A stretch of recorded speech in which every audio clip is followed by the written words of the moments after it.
আদালতের মাননীয় division bench দুটো রিট আপিল মামলা নিষ্পত্তি করেছেন। এই রিট আপিল মামলার রায়ে মাননীয় আদালত বলেছে যে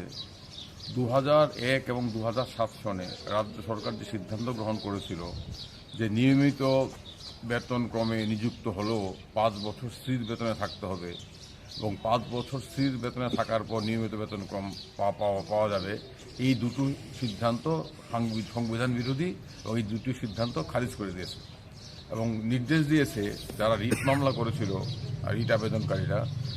তারা শিক্ষক, তাদেরকে প্রত্যেককে তারা যেদিন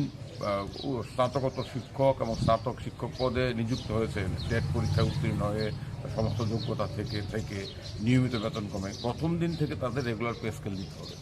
এবং এটা নির্দেশ দিয়েছেন রিট আপিল মামলা। এবং এই রায়ের একটা সুদূর প্রসারী তার প্রভাব পড়বে এবং এর ফলে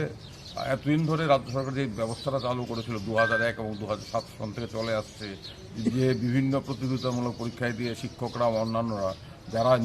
স্থায়ী পদে নিয়মিত বেতন ক্রমে চাকরি পেতেন তাদের কাছ থেকে একটা মুচলেখা আদায় করে নেওয়া হতো যে তারা 5 বছর স্থির বেতনে কাজ করতে বাধ্য থাকবেন এবং 5 বছর পর তারা নিয়মিত বেতন ক্রম পাবে। তো আমরা এই আবেদনকারীরা দুটো মামলায় 18 জন আবেদনকারী তারা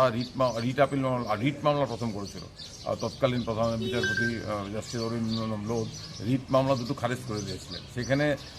রাজ্য সরকারের বক্তব্য ছিল যেহেতু আবেদনকারীরা চাকরি পাওয়ার পর চাকরি নিয়োগপত্র পাওয়ার সময় তিনি মুচলেখা দিয়েছিলেন, যে মুচলেখা তারা বলেছিলেন যে তারা স্থির বেতন ক্রম 5 বছরের জন্য মেনে নিচ্ছেন, সেই কারণে তারা পরবর্তী সময় মুচলেখার বিরুদ্ধে যেতে পারেন না, এই রায় দিয়েছিলেন। আমরা এই রায়কে চ্যালেঞ্জ করে রিট আপিল মামলা করেছিলাম। এই দুটো রিট আপিল মামলার শুনানি গ্রহণ করেছিলেন আমাদের উচ্চ আদালতের মাননীয় প্রধান বিচারপতি এবং আরেকজন বিচারপতি মাননীয় বিচারপতি পালিত এবং মাননীয় বিচারপতি MS রামচন্দ্র রাও। তারা আজকে মাননীয় প্রধান বিচারপতি এবং মাননীয় অন্য বিচারপতি আজকে রিট আপিল মামলা দুটো রায় দিয়েছেন। তারা বলেছেন যে 2000 এবং 2007 রাজ্য সরকারের সিদ্ধান্ত অসাংবিধানিক এবং এটাও বলেছেন যে এই মুচলেখাকে কোনোভাবেই বিবেচনা আনা যায় না, কারণ এই মুচলেখা যখন তারা দিয়েছেন এটা হচ্ছে দর কষাকষির কোনো সুযোগ ছিল না, এটা অসম জায়গা থেকে তারা বাধ্য হয়েছেন পরিস্থিতির চাপে চাকরি পেতে মুচলেখা দিতে। সেই মুচলেখার ভিত্তিতে তাদেরকে তাদের সাংবিধানিক অধিকার থেকে বঞ্চিত করা যায় না। মাননীয় প্রধান বিচারপতি MS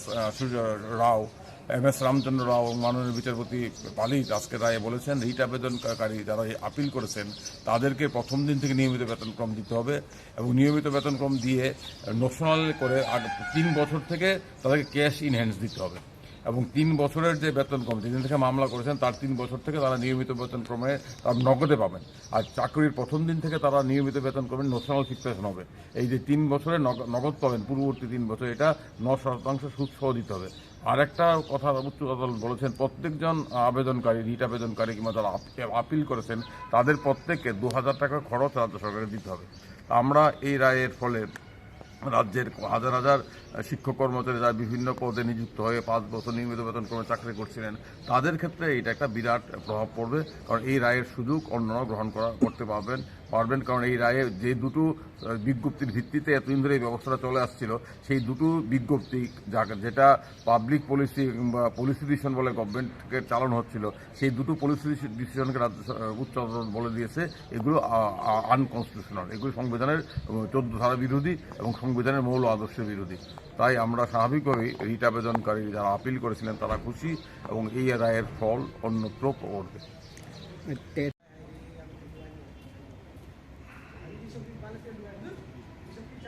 এটা সবার ক্ষেত্রে প্রযোজ্য হবে, কারণ এখন রাজ্য সরকার, আমরা আশা করব রাজ্য সরকার এই রায় শুধুমাত্র এই রায়ের আমাদের উচ্চ আদালতের প্রধান বিচারপতি এবং অন্য বিচারপতি দুজন তারা একটা পর্যবেক্ষণ দিয়েছেন, তারা একটা সাধারণ সিদ্ধান্ত ঘোষণা করেছেন, আইনি সিদ্ধান্ত উচ্চ আদালতের পর্যবেক্ষণ যে 2007 এবং 2001 যে বিজ্ঞপ্তি যেটাকে গভর্নমেন্ট পলিসি ডিসিশন নামে 5 বছর ফিক্স পেতে রাখতো এটা আনকনস্টিটিউশনাল। তার ফলে এটা সবার ক্ষেত্রে প্রযোজ্য হবে। এখন আমরা নিশ্চয়ই আমরা আশা করব, কিংবা যারা এই 5 বছর স্থির বেতনে ছিলেন, স্থির বেতনে থাকার 5 বছর পর রেগুলার বেতন পেয়েছে, তারা সবাই আশা করবে যে রাজ্য সরকার